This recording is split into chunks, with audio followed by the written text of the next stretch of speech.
Astrology Simplified by Chaure में आपका स्वागत है। आज हम बात कर रहे हैं गुरु ग्रह जो ईश्वर का लाडला बनता है। गुरु जो है आपको सब कुछ प्रदान करता है। आपकी ईश्वर की कृपा किन भाव में अगर आपका गुरु है तो आपके ऊपर ईश्वर की कृपा बनी हुई है और आप ईश्वर के लाडले हो सकते हैं। तो इसके बारे में हम बात करेंगे। जो भाव हमने बात की है उसमें अगर गुरु उपस्थित होगा तो आपको धार्मिक, दयालु और समाज सेवा में रुचि रखने वाला बनाता है।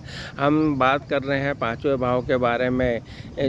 जब भी गुरु ग्रह जो है पांचवें भाव में होता है तो व्यक्ति को संतान सुख प्रदान करता है, साथ में आपको धार्मिक और दयालु बनाता है। इसी तरह से नौवां भाव भी बात करें तो नौवां जो भाव है भाग्य का भाव कहलाता है और इस भाव में गुरु का होना व्यक्ति को भाग्यशाली और कुलीन बनाता है। ऐसे व्यक्ति को जो धर्मात्मा होते हैं और अपने स्वतंत्र विचारों के लिए जाने जाते हैं। 11वें भाव के बारे में बात करें तो ये लाभ भाव कहलाता है और 11वें भाव में गुरु का होना व्यक्ति को वैवाहिक जीवन में सुख प्रदान करता है। महिलाओं जातकों को अच्छा जीवन साथी मिलता है और अच्छा वैवाहिक सुख मिलता है। ये अन्य भाव के बाद में बात करें तो 10वां भाव जो कर्म भाव है, अगर 10वें भाव में गुरु व्यक्ति को स्वतंत्र विचारों वाला और चरित्रवान बनाता है, साथ ही उसे सात्विक और अच्छे कर्म करने वाला बनाता है।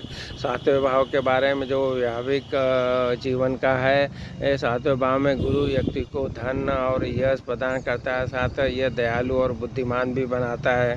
12वां भाव के बारे में बात करें तो ये जो व्यक्ति को अच्छे कार्य करने वाला बनाता है और लेकिन इसमें अहंकार भी होता है।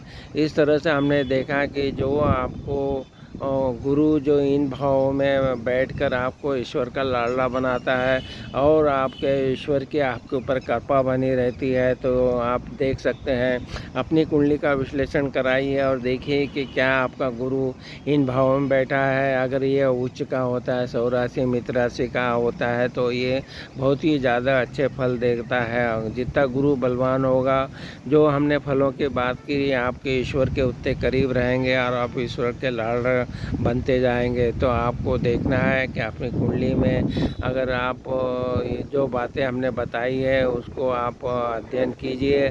अगर आप नहीं समझ पा रहे हो तो आप किसी ज्योतिषी से अपनी कुंडली का विश्लेषण कराइए और जानिए कि आपकी कुंडली में जो गुरु ग्रह की जो ईश्वरी कृपा है उसका आप आनंद लीजिए। आप जब भी इनके दशा, अंतर्दशा और गोचर में प्रभाव आएंगे तो आप ईश्वर के बहुत ही करीब रहेंगे, आप उनके लाडले बनेंगे और जो बातें बताई हैं वो सभी आपको प्राप्त होगी। आपको सभी तरह का संतान सुख प्राप्त होगा, आपको धर्मात्मा बनाएगा, आपको स्वतंत्र विचार वाला बनाएगा, सभी तरह के सुख प्रदान होगा, वैवाहिक सुख अच्छा मिलेगा आपको और चरित्रवान बनेंगे और स्वतंत्र विचारों वाले बनेंगे, अच्छे कर्म करने वाले बनेंगे, आप दयालु होंगे, परोपकारी होंगे, बुद्धिमान होंगे। तो इन सब बातों को देख सकते हैं और आप भी जो अहंकार वगैरह अगर आता है तो उसको आपको कम करना है। तो आपने देखा किस तरह से आप गुरु ग्रह के स्थिति से आप ईश्वर के करीब बनते हैं और ईश्वर के लाडले बनते हैं। आपको अपने वीडियो पसंद आ रहा है तो ये ज़रूर वीडियो को आप अपने और लोगों में शेयर कीजिए जिससे वो भी उसका लाभ उठा सके। हमारे channel Astrology Simplified by Chaure को सब्सक्राइब करने के लिए और लाइक और शेयर करने के लिए आपका बहुत बहुत धन्यवाद।